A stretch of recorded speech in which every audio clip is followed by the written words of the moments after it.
Welcome to Aspire to Lead. My name is Joshua Stamper. I'm grateful that you're here with me today. Before we begin the show with the magnificent Dr. Christopher Culver and discuss the role of kindness in leadership, I wanted to address something that was extremely heavy on my heart. I grew up in Minnesota, a place that taught me the values of community, hard work, and looking out for one another through my time in elementary, middle, and high school levels, college, during my time as a first house owner and where my first child was born. And those lessons have stayed with me. And today I wanted to call out the atrocities that are occurring in Minnesota and a lot of other states by the leaders of this federal government. And only a month into this 2026 year, we continue to see complete chaos. We live in the wealthiest country in the world, and we have resources, technology, and opportunity that previous generations could only dream of. Yet despite our material wealth, we find ourselves bankrupt in the areas of leadership that matter most: integrity, honesty, empathy, accountability, kindness, and justice. As educators, we've chosen a profession built on service to our students, our teachers, our parents, and our community. In a really difficult time where division seems easier than unity, when differences are too often weaponized rather than celebrated, we have an extraordinary opportunity. Each of us can be a light of unity for people we serve, regardless of their gender, religion, race, or any other differences that make them who they are. This is where kindness becomes not just a virtue, but a revolutionary act. When we lead with kindness and empathy, we create spaces where everyone belongs. When we choose unity over division, we model for our students and community what true leadership looks like. So I'm asking you today, I'm pleading, be that leader. Be the one who chooses kindness over cruelty. Be the one who builds bridges when others build walls. The people we serve, our students, our communities, our country, they're counting on us. They're counting on us to be the light. So let's begin that work today. I can't wait for the wisdom, the research, the action items that Christopher Culver has for us. Although it's a crazy time right now, I know for a fact that this conversation is going to help you today and hopefully help guide you to be the light in the future. Welcome to Aspire to Lead, where we empower educators and school leaders to grow, inspire, and thrive. I'm your host, Joshua Stamper, author, speaker, and leadership coach, bringing you conversations that spark transformation, challenge the status quo in education, and equip you to make a lasting impact on your campus or in your district. For more information and resources, visit joshstamper.com as we're looking to ascend to new leadership heights together.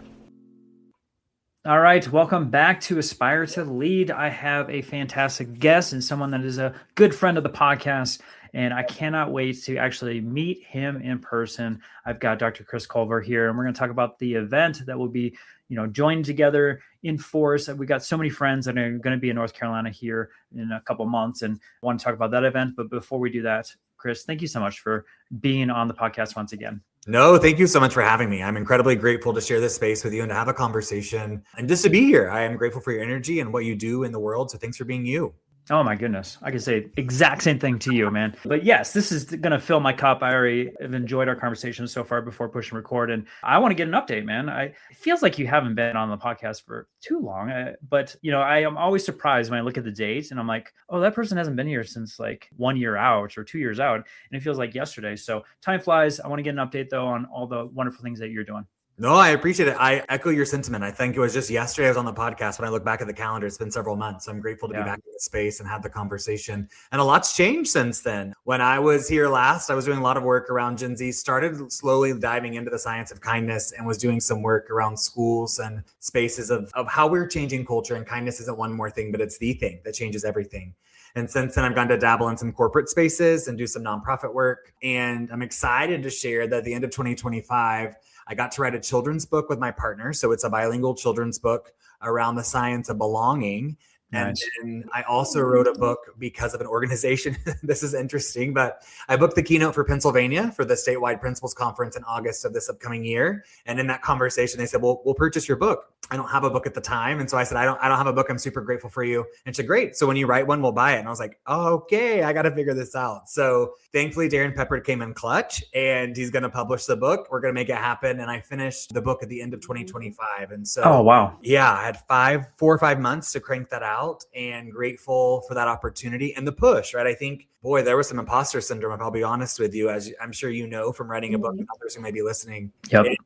It was something else. So that's exciting. And then most recently, actually the day before we were recording this podcast, I launched my own podcast called The Science of Kindness, and it really is rooted in helping everyday people, not leaders specific, not teacher specific, but it's for the helper, the parent, the mom, the dad, the son, whomever it may be, to understand how we can be kind to ourselves and what that looks like, not just in work or in school, but just in life. And I give real vulnerable stories, but also applicable strategies and tied to the research. So that's all at thescienceofkindness.com. So it's been a busy couple months behind the scenes, but excited to walk into 26 with these new endeavors. And like you mentioned, I'm so excited to meet you in person in North Carolina, my home state. So that's exciting to get to go back there. Well, I've never been to North Carolina. I'm an avid North Carolina Tar Heel fan. So the child in me is super excited because I've been rooting for that team for so long that I actually get to be in the state. And so it's kind of a bucket list for myself. But the event we're talking about is NCMLE. It's for middle school educators, and super excited because also I spent 17 years in the middle school setting. And so these are my folks, these are my people. And so I cannot wait to not only see you, see everyone that's going to be in attendance. And then we have so many friends that are going to be speaking at this event also. So I'm going to bring the podcast, Aspire to Lead, to the event. And so I'm going to have you and some other folks join me for some short segments. So that way we can get a feel of that event specifically. But I would love for everyone that's listening to be able to come out to North Carolina and join us for that. Chris, I know you've got 2 sessions that you're going to be speaking on there in North Carolina. Do you mind just sharing those presentations? Yeah, I do have to say really quickly that you mentioned Tar Heels, right? So I don't understand sports, but my dad is an avid Tar Heel fan. So I know he appreciated that as you shared. Yes, that's exactly it. But I know awesome. Tar Heel blue is the color that we're supposed to wear. That's exactly it. There's a reason Aspire to Lead has the Tar Heel blue. I'm making connections now. That's connections. I love it. I love it.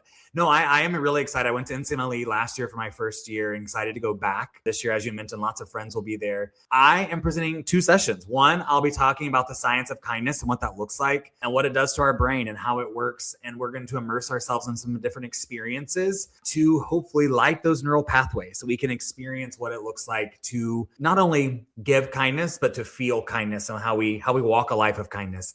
And then the second one, I'll be talking about today's generation. We know, despite if you're working with young people in the classroom, as an administrator, in the workforce, on the streets, wherever they may be, we know this generation is very different. And so we have to seek to understand them in order to serve them. And so I provide insights and strategies and tips of belonging, but also just awareness of how society has shifted because of the onset of technology and social media and what it's done to our brain, how it's shifted how we respond to situations, how it's elevated our fight or flight, all those core things that we're seeing in classrooms at heightened response or heightened levels, especially in schools. And I think a lot in our middle level buildings just because of the ever-changing brain, ever-changing body, all of the feelings and emotions that come to it. So I call it big feels, low battery, low energy, and excited to share that with the NCMLE educators. And like you, I served in middle school for several years, said I would never do middle school, and I ended up being middle school. So hats off to those folks who do it, and it's a calling for sure. Oh my gosh. Anytime anyone asks where I was teaching or an administrator and I said middle school, their face just dropped. And I usually got a God bless you in some way. You know, I want to talk more about the research behind those neural pathways that you were talking about specifically. And I love the research that you do and talk about. Stanford University just had this study that came out and they talked about how when we're talking about negativity and when we're around a baseline of high stress and where we're experiencing emotional volatility, what it does is it affects us as far as our brain and our pathways, but then also our emotion and our well-being, and then also physically. And so I'm just curious with the research that you've used in your presentations, because when I was reading those, I was like, oh my gosh, every educator, this is their world. This is affecting them. You know, what brings to mind when you hear the study from Stanford University? The first thing that comes to mind is self-compassion, and some research I was reading in 2024 lights the most neural pathways in our brain. And so I think it's easy, though, if we think about it honestly and vulnerably, it's easy to express kindness or love or understanding to other people, but we oftentimes are the hardest on ourselves. And so one of the things that I always encourage folks is be kind to your mind. If you wouldn't say it to a friend, don't say it to yourself.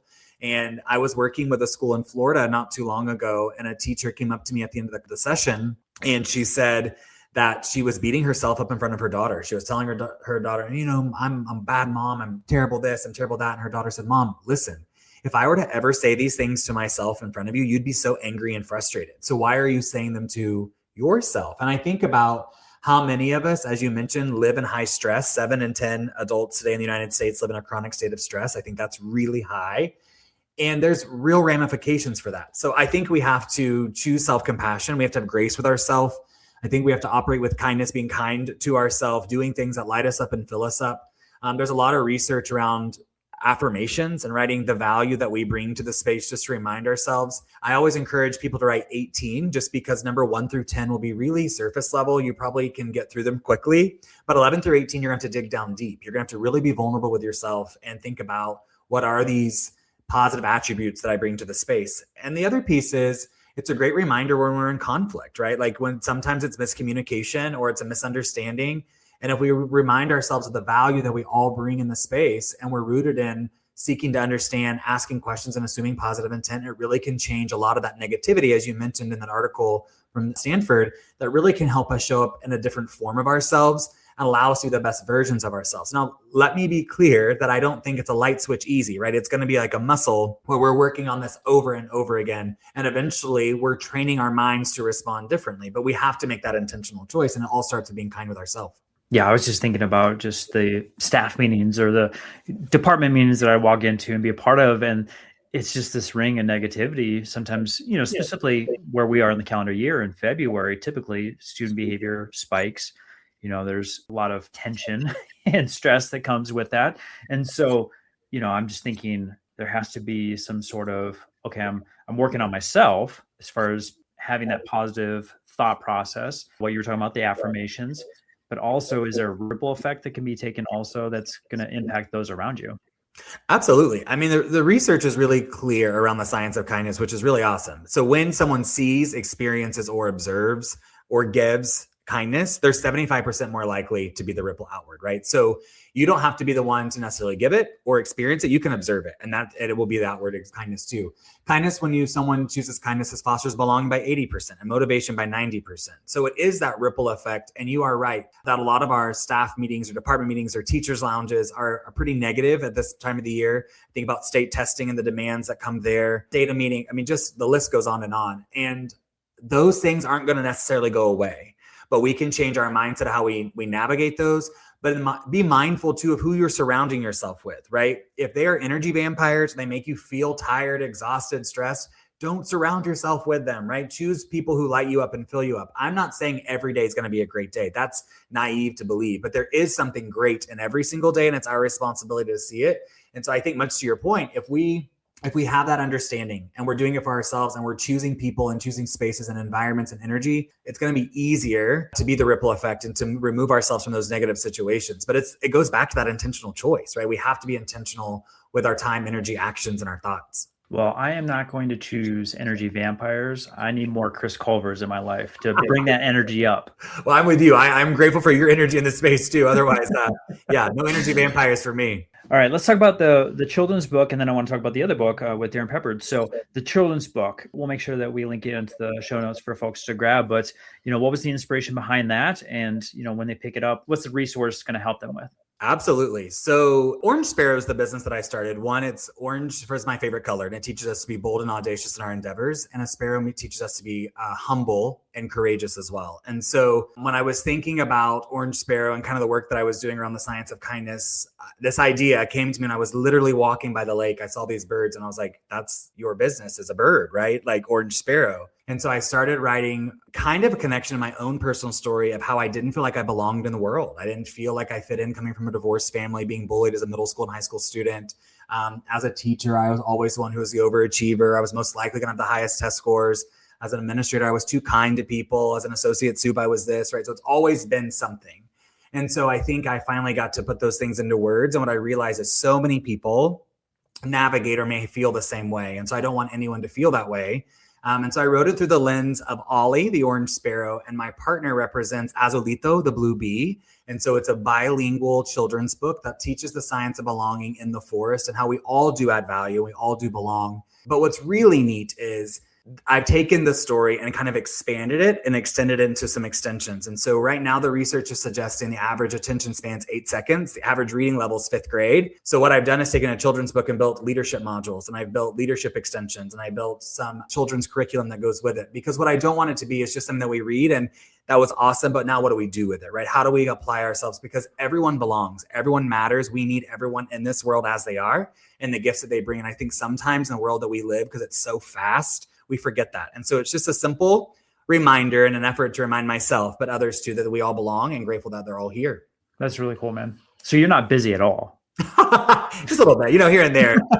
There's so many awesome things that you've got going on, man. Such a wonderful idea. And you're right. There's so many times that we read a book and then, we feel great about it. Maybe we're energized for a moment, and then we get into our classroom or our school building and we're like, I don't really know how to execute it from here, right? It might be a theory or an idea, but for you to help them through those steps is such a wonderful thing. So super excited about that. Let's talk about the second book, because that's amazing, because you're a dynamic speaker for one. So I know for a fact that it's easy for someone to walk up to me and like, hey, can I buy the book? Because it would make sense that you would have that resource available for them. And you're right. The writing process sounds easy until you get into it, and then it is a beast. And so I would much rather have a microphone in front of me than have to sit down and type out everything in my mind. And so for you, buddy, how was that transition from speaking to writing, but then also so excited about this book, and when can we get our hands on it? Well, I really appreciate the excitement, and your vulnerability matches mine as well. I sat down with this grand idea. It's going to be super simple. I'm going to blow this out. And It was the most humbling experience outside of the dissertation process, if I'm being totally honest with you.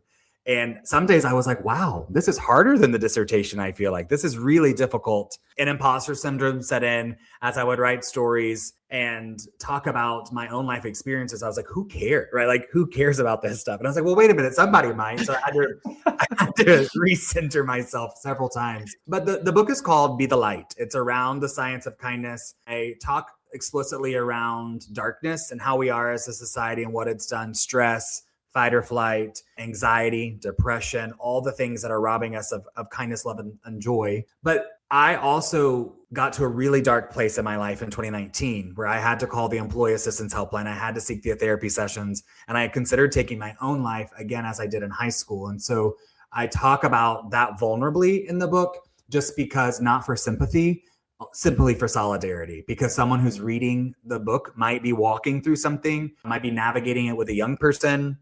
And so just helping people understand, what does it look like to be the light, and how do we do these things, and how does it show up in life? How does it show up in work? How does it show up with our children?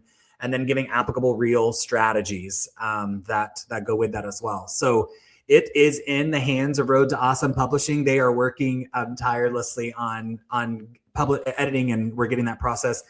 It has to be in hands by August. So in Pennsylvania. So I know that it'll be this summer. It's coming out, and I'm excited. It was a labor of love for sure. I wrote and rewrote and deleted and the whole process, but I'm proud of it. I'm excited. It's going to be out there. And it was a journey, and I'm grateful to have walked the journey. One I did not have on my bingo card. I will tell you that was not on the bingo card for 2025.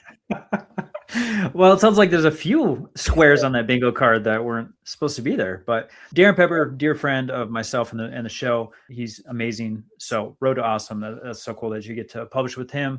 And he'll be also in North Carolina with us, and it's going to be cool to see him in person. So awesome. Be the Light is the book. And I mean, just, I guess, follow Chris and myself, because I will be having it in hand, posting a picture with the book myself. So can't wait for that resource to come out, hopefully very, very soon. And you'll have to keep us up to date as to when the launch date is for that. And then, of course, your podcast. Let's talk about that, because you said that wasn't something that you were anticipating. And so, and being an avid podcaster, I think I have 3 now. That's insane.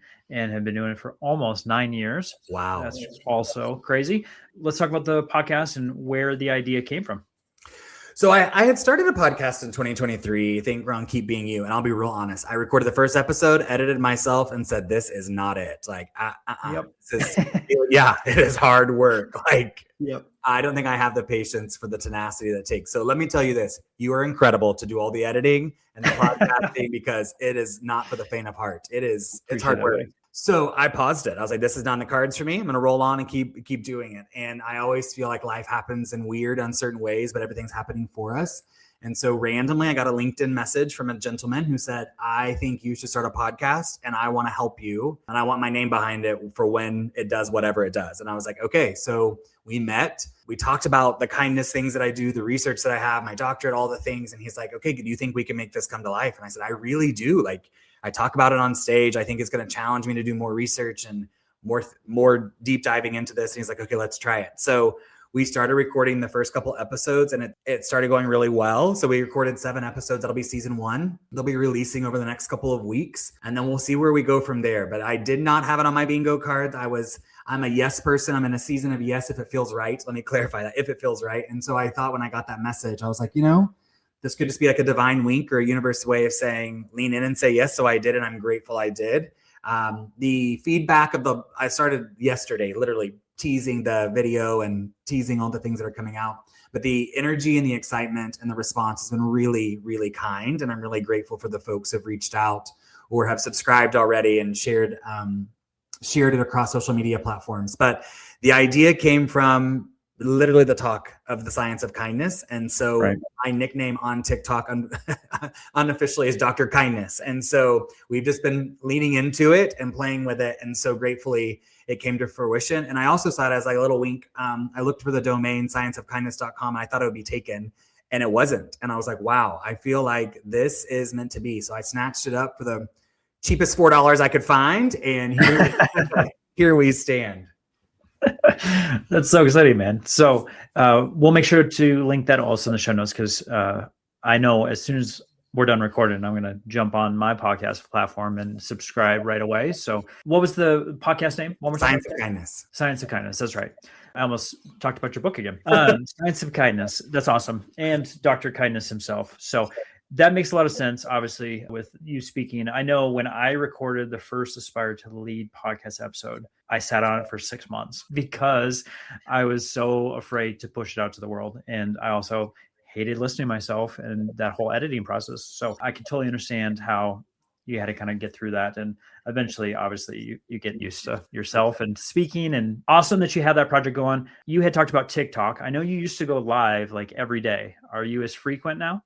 I'm not as frequent. I will be honest. I was a TikTok live host through the summer when I wasn't traveling, which was fun. It was great to share love and light in a virtual setting, connect with people. But when the fall started and traveling and writing a book, something had to come off the plate. For sure. TikTok did. But I will tell you this. I still make a daily presence with videos. I try to make reels and put content out. So that's there. Right. They keep asking me to come back. So I think I'll come back eventually. I don't know when. But it's been a joy to monetize on social media and to help spread kindness through social media. Well, you did an awesome job. I remember I just happened to be on TikTok. It popped up that you were live. I was like, oh, I'm going to check this out. There was like a ton of folks there. They were asking you questions. You had a ton of energy. It was awesome. So I don't know if it could be a summer thing that you got going on, a seasonal item, but definitely recommend folks checking you out on TikTok. So with that, Chris, I always ask this question. I know you've answered it before and we'll see where you go with it. But for those who are listening, it's springtime. You talked about all the different things that are coming up that we don't really think about during the holiday season because we're just in the moment of just typically holiday bliss. And then we come on the other side of it and we're like, oh, snap, we got, like you said, testing, we've got teacher evaluations, we've got our goals are due at the end of the year, in addition to the fact that everybody's ready for the summer. And so if someone's listening right now and can, enhance their leadership journey in the spring, what is one thing that they can do that you would recommend? I think it's a two-prong. I think be present and be patient. I think it's the 2 Ps, present and patient. I think 2, you don't need a title to lead. I think that's one of the things that people get confused. I think when you choose kindness, the right people will follow. And I know that might look different in the different spaces that you're in, but think about you're leading your students or you're leading your staff or whatever it may be. Be present for the individuals that you do lead and be patient. As we talked about, there's a lot of things going on. I say everyone carries an invisible backpack. We can't see that you might be navigating stress, worry, doubt, fear, grief, loss, whatever it may be. But what we can do is assume positive intent. We can be kind, we can ask questions, and we can seek to understand. And we do that by being present, and we do that by being patient with individuals, no matter what happens. And this is the hardest time of the year. I always say November to winter break, that Thanksgiving to winter break is really hard. And then spring break to the end of the school year is hard because some people have already finished testing or starting testing. So just be present and be patient, and then be you. Just be you. We need you. For sure. Absolutely need everybody. With that, if you're struggling in some way, or maybe something Chris talked about today, generate some questions that you want to ask him. How would folks connect with you, Chris, or be able to reach out to, get a hold of you and connect? Absolutely. So I'm on all social media channels at Dr. Chris Culver, Instagram, TikTok. I mean, all of them, Facebook, LinkedIn, and then also my website there on the banner on the screen, drchrisculver.com. And all my contact information's there, and would love to connect and just hear stories or answer questions or how I can help any way that I can. Awesome. So we'll make sure that we have everything in the show notes for folks to connect, but also links to everything that we talked about. Obviously, we can't get a link for Be the Light yet for the book. However, all the other things, we can definitely make sure that we do that. If you can join us in North Carolina, we'd love to see you. And then, of course, Chris, I'm super excited because this would be the first time we meet in person. And man, you have been just an encouragement, not only to the world of education and teachers and administrators, but also for my projects too, man. And I just appreciate you so much. I know you talk about the language of behavior, a lot of things. I just appreciate you so much, not only for your friendship, but also your passion for helping others and being kind. Well, I appreciate that. I appreciate your kindness and your affirming words. And I echo you. I'm excited to meet you in person in North Carolina. And I appreciate the project that you and Charlie collaborated on to bring to light. I use it frequently just for the metaphor in our minds. But thanks for bringing your energy and your gifts to this world, because you make the world a better place. I'm grateful to call you a friend and grateful to share this space with you. So thank you so much. This podcast is a proud member of the Teach Better Podcast Network. Better today, better tomorrow, and the podcast to get you there. Explore more podcasts at www.teachbetterpodcastnetwork.com. We'll see you on the next episode.